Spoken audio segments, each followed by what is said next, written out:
ओम नमः शिवाय। मैं हूं एस्ट्रोलॉजर के एम सिन्हा और आज हम बात करने वाले हैं वार्षिक राशिफल के बारे में।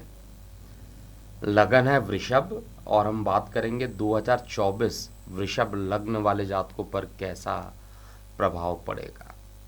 देखिए, जब हम वार्षिक राशिफल की बात करते हैं तो उसमें लग्नेश की महत्ता को तो हमेशा देखते हैं, लेकिन आप उसमें सभी ग्रहों को एक साथ अगर कैलकुलेट करते हैं तो वीडियो का ड्यूरेशन बहुत ज़्यादा बड़ा हो जाता है। तो इसलिए 2024 रफली कैसा बीतेगा इसको समझने के लिए केवल बड़े ग्रह, ऐसे ग्रह जो जल्दी ट्रांजिट नहीं करते हैं, और जब ग्रह ट्रांजिट नहीं करते हैं, एक ही स्थान पर रुके रहते हैं, तो उसका प्रभाव सर्वाधिक होता है। शनिदेव 2.5 साल तक एक राशि में रहते हैं और यही रीज़न है कि शनिदेव से लोग ज़्यादा डरते हैं। शनिदेव से डरने के पीछे एक ही रीज़न है कि इसका जो पॉजिटिव या नेगेटिव इम्पैक्ट होता है बहुत ही लंबे टाइम तक रहता है। और इसके अलावा देवगुरु बृहस्पति की बात करेंगे, 11 महीने तक एक ही राशि में रहेंगे। राहु केतु 18 महीने तक एक ही राशि में रहते हैं और अभी तो 30 अक्टूबर 2023 को इनका राशि परिवर्तन हुआ है। लग्नेश की महत्ता हमेशा सर्वाधिक होती है। आपके सारे ग्रह अच्छे पोजीशन पे, लग्नेश वीक हो जाए फिर भी आपको फलित नहीं मिलेगा। आपकी कुंडली में कितने भी अच्छे राजयोग का फॉर्मेशन हो, लग्नेश पीड़ित हो और राजयोग करने वाले जो ग्रह हैं उनका अंशात्मक बल कम है, तो भी आपको रिजल्ट अच्छा नहीं मिलेगा। लेकिन अभी हम बात करेंगे 2024 का जो पूरे ट्रांजैक्शन है मेरे पास, जो ट्रांजिशंस होने वाले हैं, उन सभी ट्रांजिशंस में वृषभ लगन के रिस्पेक्ट में जो ग्रह जहाँ पर है उसके अकॉर्डिंग हम सभी ग्रहों का प्रभाव देखेंगे और लास्ट में एक कॉन्क्लूज़न पार्ट निकालेंगे। रफली एक कॉन्क्लूज़न पार्ट निकालेंगे कि 2024 आपके हेल्थ के लिए कैसा है, आपके वेल्थ के लिए कैसा है, आपके फैमिली के लिए कैसा होने वाला है, आपके लव रोमांस के लिए, और सबसे इम्पॉर्टेंट ऑक्यूपेशन के लिए। ट्रैवलिंग भी इम्पॉर्टेंट फैक्टर होता है। तो इन सभी चीज़ों को हम इस पूरे वीडियो में कंक्लूड करने वाले हैं। तो चलिए स्टार्ट करते हैं। वृषभ लगन 2024 का राशिफल क्या कहता है। सबसे पहले हम बात करते हैं शनि देव से, क्योंकि शनि देव सबसे लंबे टाइम तक रहते हैं और ये पूरे 2024 में अपना राशि परिवर्तन करने ही नहीं वाले हैं। वक्री होंगे वो अलग बात है, फिर मार्गी हो जाएंगे, लेकिन रहना इनको मूल त्रिकोण राशि में ही है और अपने मूल त्रिकोण राशि में ये रहेंगे। लगन से दशम भाव में रहेंगे। बाधक हैं नहीं है, इन सब चीज़ों को अभी छोड़ दीजिए, उस पर बहुत ज़्यादा रिसर्च मत कीजिए। दशम भाव का जो शनि होता है वो कार्य व्यवसाय में लॉन्गेविटी डेवलप कर देता है और ऐसे लोग जो कि रियल इस्टेट से जुड़ाव करते हैं, ऐसे लोग जो आयरन स्क्रैप से रिलेटेड काम करते हैं, ऐसे लगन के जातक जो कि मेडिकल फार्मा से रिलेटेड काम करते हैं, इन सभी लोगों के लिए जो शनि देव बैठे हुए हैं और आपके लगन से दशम भाव में कुंभ राशि में बैठे हैं, बहुत ही बढ़िया रिजल्ट आपको 2024 में भी ऑक्यूपेशन के पॉइंट ऑफ व्यू से, यानी आपके कार्य व्यवसाय के पॉइंट ऑफ व्यू से बहुत ही अच्छा रिजल्ट देने वाले हैं। इसमें मुझे कहीं पे डाउट नहीं है। अब ये पॉजिटिव रिजल्ट क्या आने वाला उसको भी आप समझिएगा। शनिदेव यहाँ पर सारी चीज़ें तो पॉजिटिव करने वाले हैं, चाहे वो विदेशों से आपके रिलेशन हो, चाहे वो पैतृक संपत्ति से संबंधित कोई समस्या थी जो बहुत दिनों से सॉल्व नहीं हो रही थी, वो भी सॉल्व होगी। लेकिन परेशानी केवल यहाँ पर जो शनिदेव की दशम दृष्टि पड़ रही है वो विवाह स्थान पर पड़ रही है गोचर में।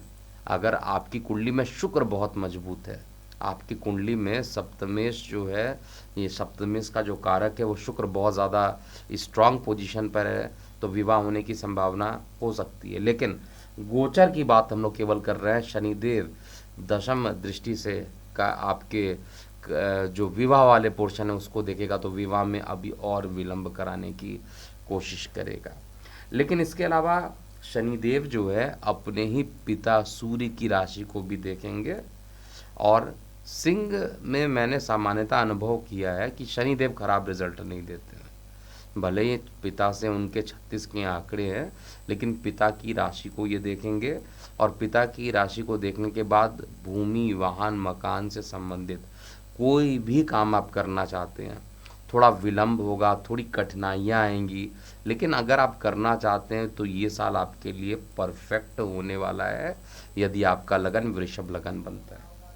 शनिदेव आपको लगभग लगभग अपने प्लेसमेंट के अकॉर्डिंग अच्छा परिणाम दे रहे हैं। भाग्य का सहयोग भी देंगे, भाग्य से धन की प्राप्ति भी होगी, और धार्मिक यात्राओं पर भी आपको ज़्यादा जाना चाहिए। जिनके बहुत सारे काम नहीं बन रहे हैं इस साल, महीने के प्रारंभ में ही, यानी 2024 के प्रारंभ में ही अगर आप धार्मिक यात्रा करके आते हैं कहीं पर भी, तो आपके लिए जितने भी रुकावटें हैं वो, उनकी संभावना है कि वो रुकावटें कम होंगी और पक्ष में आपके आते हुए दिखाई देंगे। ये तो शनिदेव की बात कर रहे थे, जो कि भाग्य के मालिक हैं और साथ में कर्म स्थान पर बैठे हुए हैं। और कर्म स्थान से ही देखा जाए, कर्म स्थान पर बैठे हैं तो कर्म स्थान से द्वादश स्थान भी इनका अपना हो रहा है, तो कर्म स्थान को लेकर ट्रैवलिंग होने की संभावना बहुत ज़्यादा बन जाती है, और यात्राएं करना आपके लिए अच्छा भी रहने वाला है 2024 में, अगर आप यात्रा करना चाह रहे हैं और धार्मिक यात्रा करते हैं तो बहुत ही श्रेष्ठ रहने वाला है। वर्ष के प्रारंभ में ही लक्ष्मी नारायण योग का भी फॉर्मेशन हो रहा है आपके चार्ट में, और आपका लग्नेश देखा जाए, वैसे पूरा अगर 12 मंथ की बात किया जाए तो लगभग प्रत्येक राशि में घूम के आ जाते हैं, तो लग्नेश का जो प्रभाव होता है वो मंथली वीडियो में आपको ज़्यादा पता चलेगा कि कैसा रहेगा, लेकिन ईयरली में हम फोकस करेंगे बड़े ग्रहों को लेकर। अब हम बात करेंगे अगले ग्रह को लेकर, जिनका नाम है देवगुरु बृहस्पति का क्या प्रभाव होने वाला है। वर्ष 2024 में देवगुरु बृहस्पति का राशि परिवर्तन होगा, और केवल एक ही बड़े ग्रह है जिनका राशि परिवर्तन होगा, बाकी कोई भी ग्रह का राशि परिवर्तन नहीं होगा, क्योंकि राहु केतु का राशि परिवर्तन ऑलरेडी अभी कुछ दिन पहले हुआ और 18 महीने तक एक ही राशि में रहते हैं। देवगुरु बृहस्पति 30 अप्रैल तक मेष में रहेंगे और उन पर शनि की नीच दृष्टि लगातार पड़ेगी, और जब भी शनि देव की दृष्टि बृहस्पति देव पे पड़ती है, चाहे वो साथ में रहते हैं, मैंने ऑब्जर्व किया उस समय बहुत सारी समस्याएं उत्पन्न होती हैं, उस समय बहुत सारी परेशानियां उत्पन्न होती हैं, और उसको सॉल्व करने में काफ़ी टाइम लग जाता है, और आपके कुंडली में जो ये परेशानियां आ रही है वो द्वादश स्थान को लेकर आ रही है। ऐसी चीज़ें जो कि ट्रैवलिंग से रिलेटेड हो, ऐसी चीज़ें जो विदेशों से या तो ट्रांजैक्शन से रिलेटेड हो या विदेशों से रिलेटेड हो, ऐसी चीज़ों में कुछ परेशानियों के बाद ही सफलता मिलते दिख रही हैं। गोचर के हिसाब से कहा जाए तो शनि का और बृहस्पति, देखिए जब दोनों साथ में आए थे 2020 में, कोविड स्टार्ट हुआ था, और ये 20 जनवरी 2020 में आए थे, तो कोविड-19 कहा जाता है, लेकिन बृहस्पति शनि जब साथ साथ आए थे, देखिए पूरा वर्ल्ड थम सा गया था। तो बृहस्पति शनिदेव का जो अभी भी जो कॉम्बिनेशन बन रहा है, शनिदेव की दृष्टि बृहस्पति देव पे पड़ रही है, ये अभी भी इतनी ईजी नहीं है, तो कहीं ना कहीं पे ट्रैवलिंग करने में कुछ परेशानियों का सामना भी इस साल करना पड़ेगा। ट्रैवलिंग जिस उद्देश्य से करेंगे वो जल्दी सिद्ध नहीं होंगी, लेकिन फिर भी धार्मिक यात्राओं को करके और कुछ उपाय को अगर आप करते हैं तो आपके लिए अच्छा रहेगा। आपके लगन के लिए मैं पहले ही स्पष्ट रूप से बता देता हूं, तो बृहस्पति देव जो है आपके अष्टमेश ज़रूर है, लेकिन गोचर में द्वादश में गए हैं। लग्नेश जब जब आपका स्ट्रांग पोजीशन पर होगा, विपरीत राजयोग का फॉर्मेशन होगा, उस समय आपको अच्छे परिणाम भी मिलेंगे, लेकिन जब ये लग्नेश आपका स्ट्रांग नहीं रहेगा, ऐसे कंडीशन में आपको ना ही विपरीत राजयोग का फॉर्मेशन होगा और कष्ट भी ज़्यादा होगा। चीज़ों में डिले होता हुआ ज़्यादा दिखाई वर्ष 2024 में मुझे दिखाई दे रहा है। बृहस्पति देवता क्योंकि माता को देख रहे हैं, अस्पताल में बैठ के माता को देख रहे हैं, तो माता के स्वास्थ्य में परेशानी 2024 के अप्रैल 30 तक बनाते हैं। 30 अप्रैल 2024 तक माता को स्वास्थ्य संबंधित परेशानी उत्पन्न कर सकते हैं। लेकिन अगर आपके पास कोई मकान है, ज़मीन है, उसको सेल करना चाहते हैं, उससे आप अपने डेप्थ को पूरा करना चाहते हैं, तो वो भी इंडिकेशन आपके लिए 30 तारीख तक ही बनता है। उसके बाद परेशानियां ज़्यादा बढ़ जाएगी। बृहस्पति देव केवल और केवल आपके लिए पॉजिटिव है, आप रफली पकड़ के चलिए जब तक मेष राशि में है। एक बार जब ये वृषभ राशि में पहुंच जाएंगे, आपके लगन में पहुंच जाएंगे, तो आपके मारक ग्रह है, ये याद रखना चाहिए। आपकी बॉडी किससे बनी हुई है? आपकी बॉडी शुक्रदेव से बनी हुई है। शुक्रदेव जो होते हैं वो दैत्यों के आचार माने जाते हैं, और जो बृहस्पति देव है वो देवताओं के आचार्य होते हैं। दोनों ही दोनों ही गुरु हैं, लेकिन दोनों की वैचारिक मतभेद है। दोनों को पढ़ाने का जो तरीका है वो अलग है, दोनों के विचार अलग अलग हैं। तो आपके लग्नेश में वैसे ही बृहस्पति देव अच्छा परिणाम नहीं देते हैं, रुकावट उत्पन्न करते हैं, मारकतों को बढ़ाते हैं। और ये 1 मई अगर निकल गया, 1 मई से पहले जितने भी काम करने हैं उसको आपको कर लेने चाहिए। जितने भी वृषभ लगन वाले जातक हैं, मैं बार बार बता रहा हूँ, लगन के अनुसार देखिए, अगर वृषभ लगन वाले जातक हैं तो उनके लिए ये प्रभाव है। वृषभ लगन वाले जितने भी जातक रहेंगे, 1 मई अगर बीत जाता है तो बृहस्पति देव जो कि अष्टमेश हैं, अष्टमेश का मतलब सारे प्रकार की रुकावट, आप बहुत सारे काम कर रहे हैं, आपके काम नहीं बन रहे हैं, अब बहुत सारे आपके अंदर ऊर्जा की भी कोई कमी नहीं है, आपके पास रिसोर्सेज की भी कोई कमी नहीं है, लेकिन फिर भी काम नहीं बन रहा है। आप अपना हर तरीके से प्रयोग कर रहे हैं, आप अपने हर तरीके से अपना 100% एफर्ट दे रहे हैं, लेकिन कार्य नहीं बन रहा है। यही सारी चीज़ें स्टार्ट होने वाली है 1 मई 2024 से, जब बृहस्पति देव अपना राशि परिवर्तन करेंगे, और ये राशि परिवर्तन करके आपके लगन में पहुंच जाएंगे। बृहस्पति देव को डिपार्टमेंट क्या दिया गया? बहुत अच्छा डिपार्टमेंट नहीं है। एक तो इनकम के मालिक हैं, लेकिन अष्टम के दोष के साथ इनकम के मालिक भी बनते हैं। लगन में बैठेंगे तो इनकम के लिए बहुत स्ट्रगल करना पड़ेगा आपको। अगर आपकी, मैं ये कहूँ कि ऑक्यूपेशन या इनकम के लिए या वेल्थ के लिए, तो 2024 जो है अप्रैल तक तो अच्छा रहने वाला है। अप्रैल के बाद बहुत ज़्यादा मेहनत आपको करना पड़ेगा। हाँ, परेशानी है तो उसका सॉल्यूशन भी कुछ ना कुछ होगा। सॉल्यूशन केवल और केवल है कि गणेश जी की आपको आराधना करनी चाहिए। गणेश जी की आराधना करने से आपके बहुत सारे समस्याएं खत्म होंगे। आप अपने लग्नेश का बीज मंत्र अर्थात शुक्र का बीज मंत्र ओम द्रांग द्रिंग द्रौंग शुक्राय नमा का जाप करना चाहिए। आपको बुध का बीज मंत्र ओम ब्रांग ब्रिंग ब्रौंग सा बुधाय नमा का जाप करना चाहिए। यही दोनों ऐसे फैक्टर हैं जिसको आप लगातार घर पे करते हैं, गणेश जी की आराधना करके निकलते हैं, तो 1 मई के बाद जो परेशानियां उत्पन्न होते हुए मुझे दिखाई दे रहा है, विशेष रूप से धनार्जन में परेशानियां दिखाई दे रहा है, विशेष रूप से कार्य व्यवसाय में कई कार्य अटकते हुए दिखाई दे रहे हैं। वो सारे कार्य थोड़े से अगर आपने उपाय कर लिए तो कार्य अटकेंगे नहीं, और वो आपके फेवर में भी धीरे धीरे आते हुए दिखाई दे रहे हैं। इसके बाद हम बात ये करते हैं कि जो बृहस्पति देव है वहाँ पर बैठेंगे, और केतु पर भी इनकी दृष्टि पड़ेगी। बृहस्पति केतु को देखेंगे, केतु भी बृहस्पति को देखेंगे, तो यहाँ पर आपका मन जो रहेगा अध्यात्म से परिपूर्ण हो जाएगा। आप नया रिसर्च एंड डेवलपमेंट करना चाहेंगे, लेकिन वो रिसर्च एंड डेवलपमेंट भगवान के शरण में जाने के बाद मिलेगा। धार्मिक यात्रा, धर्म के प्रति झुकाव, एक अकस्मात जो मन रहेगा आपको बार बार कहेगा कि जब तक मैं धर्म के प्रति झुकाव नहीं करूँगा, जब तक मैं तीर्थ स्थलों को नहीं देखूँगा, जब तक मैं मंदिरों में नहीं जाऊँगा, तब तक मुझे मानसिक शांति नहीं मिलेगी। और जो संतान को परेशानी केतु दे रहा था, वो परेशानी कम हो जाएगा जैसे ही बृहस्पति देव का राशि परिवर्तन होगा। बृहस्पति देव यहाँ पर क्योंकि आपके सप्तम को भी देखेंगे, तो विवाह संबंधित परेशानियों को डेवलप करेंगे। अगर आपकी कुंडली में शुक्र देवता, देखिए शुक्र देवता बेसिकली होता क्या है, शुक्र देवता जो होते हैं वो विवाह के कारक माने जाते हैं।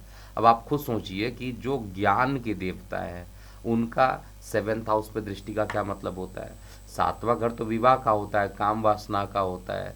अगर वहाँ पर ज्ञान के देवता जाकर देख रहे हैं तो उनका कोई इंटरेस्ट नहीं है कि उनका काम वासना इत्यादि को बढ़ाएंगे या विवाह के वो आगे बढ़ेंगे।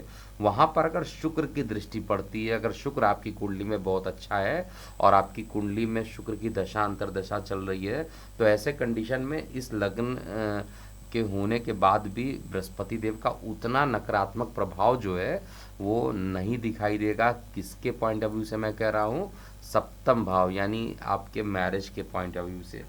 लव रोमांस जो रहेगा वो इस साल थोड़ा सा कम होगा, क्योंकि अध्यात्म की तरफ आपका झुकाव ज़्यादा रहेगा, इसलिए लव रोमांस जो रहेगा वो आप कहा जाए तो आपका पूरा जो हृदय रहेगा वो भगवान के शरण में जाने के लिए प्रयास करेगा। पूरा भगवान को इतना ज़्यादा आप मानना प्रारंभ कर देंगे, इतनी पूजा पाठ आप करेंगे कि आपको जो असली आनंद होता है लाइफ का वो आपको, यानी परम आनंद की जो बात की जाती है वो आपको 2024 में मिलने वाला है। साथ में भाग्य का सपोर्ट मिलेगा। कुछ रुकावटें ज़रूर बृहस्पति देव यहाँ पर कर रहे हैं अष्टम के दोष के कारण, और इसका एक ही उपाय है, गणेश जी की पूजा कीजिए। जितना ज़्यादा गणेश की आराधना कीजिएगा उतना आपके लिए अच्छा परिणाम रहेगा।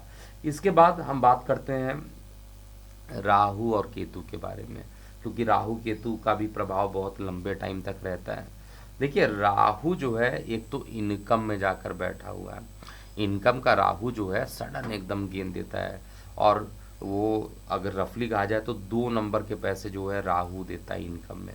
अब ये ऐसा पैसा हो सकता है जिसका एक्सपेक्टेशन आपने नहीं किया और वो पैसा आपको मिल जाए। पैतृक संपत्ति से आया हुआ पैसा हो सकता है, मतलब आपने खुद नहीं बनाया उस पैसे को, लेकिन कहीं ना कहीं से आपके पास आ गया। और राहु का जो ट्रांजिशन था वो 30 अक्टूबर से था।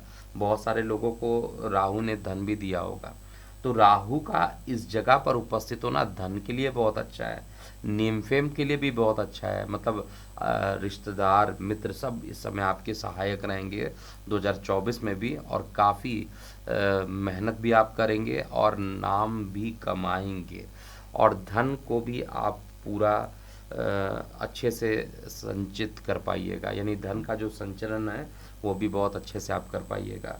इसके अलावा राहु की जो दृष्टि पड़ रही है वो सप्तम पंचम भाव पे भी पड़ रही है। तो पंचम पर राहु की दृष्टि पड़ना और वहीं पंचम पर बृहस्पति देवता भी 1 मई के बाद दृष्टि डालेंगे। तो ओवरऑल संतान देखिएगा, आपके जो संतान हैं जो आपकी बात नहीं सुनते थे, जो कि राहु के प्रभाव में थे, जो अपना ही मर्जी का काम करते थे, वो वही संतान अब आपकी बात को सुनेंगे, और संतान पक्ष से आपको लाभ की प्राप्ति भी होने वाली है। कार्य व्यवसाय को लेकर अकस्मात लंबी दूरी की यात्रा भी आपके चार्ट में राहु के इनकम भाव में जाने के कारण ज़रूर हो रही है। राहु की दृष्टि जो है वो विवाह वाले स्थान पर भी जा रही है।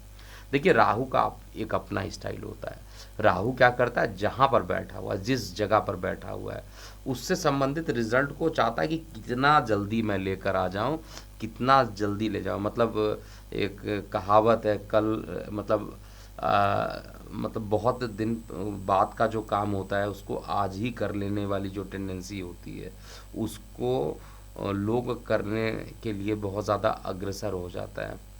कल करो सो आज करो, वो जो कहावत आप लोगों को पता होगा। तो कल के जगह आज ही करना है, अभी करना है, एकदम इंस्टेंट। अगर आपने सोच लिया काम को करना है तो उस चीज़ को लेकर आगे बढ़ा देगा। तो यहाँ पर राहु का जो प्रभाव रहेगा वो बृहस्पति के लगन में, जब बृहस्पति लगभग 7 अंश तक के होंगे, लगभग मैं आपको डेट बता दे रहा हूँ, जून जुलाई तक का जो टाइम रहेगा। जून जुलाई से पहले अगर मैरिज फिक्स करना है तो फिक्स कर लीजिए, क्योंकि उसके बाद मैरिज फिक्स नहीं होगा। मैरिज हो जाए वो सही है, लेकिन मैरिज फिक्स्ड होना यानी फ्रेश तरीके से बात स्टार्ट किया फिर मैरिज को आगे बढ़ाया, वो बात नहीं बनेगी। लेकिन अगर पहले जून से पहले पहले मैरिज को आपने फिक्स कर लिया तो फिर मैरिज हो के रहेगा, और मैरिज की संभावना जो बृहस्पति देव रोक रहे थे वो संभावना थोड़ी कम हो जाएगी। तो राहु देवता ओवरऑल कहा जाए तो आपके लिए एक अच्छा ही रिजल्ट दे रहे हैं। और वैसे भी उपचय भाव, तीसरा, छठवां, 10वां और एकादश भाव, ये 4 भाव ऐसे होते हैं जहाँ पे राहु का प्रभाव, जहाँ पर केतु का जो प्रभाव होता है बहुत ही अच्छा हो जाता है। केतु की बात किया जाए तो केतु जो है 1 मई से पहले पहले तक इन पर बृहस्पति की दृष्टि नहीं पड़ेगी, केवल राहु की दृष्टि पड़ेगी, ना इनको शनि देखेंगे। और बाकी सभी जो ग्रह जो जल्दी जल्दी ट्रांजिट करते हैं उनके जो प्रभाव है उसको एग्जैक्टली वर्षफल में बताना बहुत मुश्किल होता है। तो केतु का प्रभाव पंचम भाव में संतान के लिए घातक होता है, संतान से अलगाव कराने की कोशिश करता है। हालांकि धर्म के प्रति संतान का झुकाव बढ़ जाता है, आपका झुकाव भी धर्म के प्रति बढ़ जाता है, लेकिन संतान जो रहती है वो उसकी उनकी स्वास्थ्य को लेकर परेशानी हो सकती है, उनके व्यवहार को लेकर परेशानी उत्पन्न होती है। तो मुझे ऐसा दिखाई दे रहा है 30 अप्रैल 2024 तक, जब तक केतु पंचम स्थान पर रहेंगे तब तक वो कॉन्फिडेंस आपके अंदर डेवलप नहीं करेंगे, तब तक वो कॉन्फिडेंस, संतान के साथ आपके रिलेशन उतने अच्छे नहीं होंगे। संतान लगातार प्रयास तो कर रहे होंगे अपने कार्य को करने के लिए, लेकिन हो सकता है वो डायरेक्शन लेस हो रहे हो। डायरेक्शन में आकर काम करना और केवल काम करना दोनों डिफरेंट चीज़ें होती है। मेहनत करना और स्मार्ट वर्क करना दोनों अलग अलग चीज़ें होती हैं, उतना ही डिफरेंस यहाँ पर दिखाई दे रहा है। लेकिन ये चीज़ कन्फर्म है कि जैसे ही 1 मई को बृहस्पति देव राशि परिवर्तन करेंगे तो संतान के पक्ष से जो परेशानी चल रही थी उस परेशानी को ये कम करेंगे। लेकिन याद रखिएगा अष्टमेश है, अष्टमेश कहीं ना कहीं पे संतान के पास जा रहा है, तो अध्यात्म का ही सहारा आपके पास रहेगा। अध्यात्म ही एक ऐसा रहेगा जो संतान को कोई परेशानी ना हो उससे बाहर निकालने की कोशिश करेगा, क्योंकि अष्टम के तो मालिक हैं, मेहनत के भी मालिक है, और संतान को भी देखेंगे तो संतान को भी रुकावट करेंगे, संतान के ग्रोथ को भी परेशानी कर देंगे। लेकिन संतान के साथ संबंध आपके अच्छे होंगे। संतान जल्दी ग्रोथ तभी करेगी जब सॉल्यूशन होगा। विदाउट सॉल्यूशन मैं गारंटी देता हूँ कि कितना भी प्रयास कर लीजिए सॉल्यूशन आप कर नहीं पाइएगा। और इसका एक ही समाधान है कि आप यहाँ पर लक्ष्मी नारायण मंदिर, जो भी निकटतम लक्ष्मी नारायण मंदिर होगा जिसको विष्णु मंदिर कहते हैं, वहाँ पर कुछ खीर का दान या मीठा दान अगर प्रत्येक आप बृहस्पतिवार को जाकर कर देते हैं तो आपके लिए बेहद अच्छा रहेगा। या आपको इस ड्यूरेशन में बुध का बीज मंत्र करना या गणेश जी की पूजा करना बहुत ही अच्छा रिजल्ट देगा। प्रेम संबंधों के लिए बहुत ही कठिन साल हो सकता है वृषभ लग्न वाले जातकों के लिए। प्रेम प्रसंग में बहुत सारे कन्फ्यूज़न हो सकते हैं, बहुत सारे वाद विवाद की स्थिति हो सकती है, और विवाह के लिए भी जब प्रेम संबंध में कुछ कड़वाहट होगी तो विवाह में कन्वर्ट होने के लिए संभावना थोड़ी सी कम बन जाती है। रफली देखा जाए तो हेल्थ जो रहेगा, हेल्थ की बात करें तो हेल्थ लगभग 2024 में लगभग आपका 30 अप्रैल से पहले पहले हेल्थ लगभग ठीक रहने वाला है। लेकिन 30 अप्रैल के बाद क्योंकि अष्टम खुद लगन में आ जा रहा है तो बहुत सारे कार्य को भी रोकेगा। और अगर आप डायबिटिक हैं गलती से भी, अगर आपको शुगर या मधुमेह या डायबिटिक जो भी आप कह लीजिए इनकी समस्या, लीवर फैटी है, तो ऐसे लोगों को 1 मई के बाद और परेशानी बृहस्पति देव यहाँ पर पहुँचाएंगे। सॉल्यूशन केवल और केवल एक ही है कि गणेश जी की पूजा कीजिए। गणेश जी की पूजा नहीं करेंगे तो फिर सॉल्यूशन आपको बिल्कुल भी नहीं मिलने वाला है, इसको नोट कर लीजिए। इसके बाद वेल्थ की बात किया जाए तो धन का जो संचार रहेगा औसत से अच्छा मुझे दिखाई दे रहा है। और धनेश जो है, धन के जो कारक हैं वो लगन में रहेंगे, और धन के जो मालिक हैं क्योंकि उनका ट्रांजिशन बुध का इतना फास्ट होता है तो आप यहाँ पर नहीं देख के बता सकते हैं ओवरऑल कैसा रहेगा। लेकिन जो बड़े ग्रहों का जो प्रभाव है उसके आधार पर मैं कह सकता हूँ कि मई, जून, जुलाई, सितंबर, नवंबर, ये सब मंथ मैंने कैलकुलेट किया है जिसमें अर्थव्यवस्था जो रहेगी वो आपकी सुदृढ़ रहेगी। और थोड़ी सी परेशानी जो है जनवरी फरवरी में वेल्थ को लेकर थोड़ी सी परेशानी मुझे दिखाई दे रही है। एजुकेशन के पॉइंट ऑफ व्यू से भी कुछ अलगाव होना, काम नहीं बनना, ऐसा रफली समझ में आ रहा है। लेकिन फिर भी कहा जाए तो मकान के खरीदने का योग आपका बन रहा है और माता का सहयोग भी यहाँ पर मिलेगा। माता के हेल्थ को लेकर 30 अप्रैल तक अभी भी सचेत रहिएगा। और कार्य व्यवसाय के लिए ऑलरेडी बता चुका हूँ। मैरिड लाइफ जो रहेगा वो सामान्य से अच्छा ही रहने वाला है। प्रेम प्रसंग में इस साल मैं ऑलरेडी बता चुका हूँ, थोड़ा निराशा ही लगने वाला है। तो ये था वर्ष 2024 के लिए वृषभ लगन का पूरा समय कैसा बीतेगा। तो अभी के लिए इतना ही। मैं हूँ एस्ट्रोलॉजर के एम सिन्हा। ओम नमः शिवाय।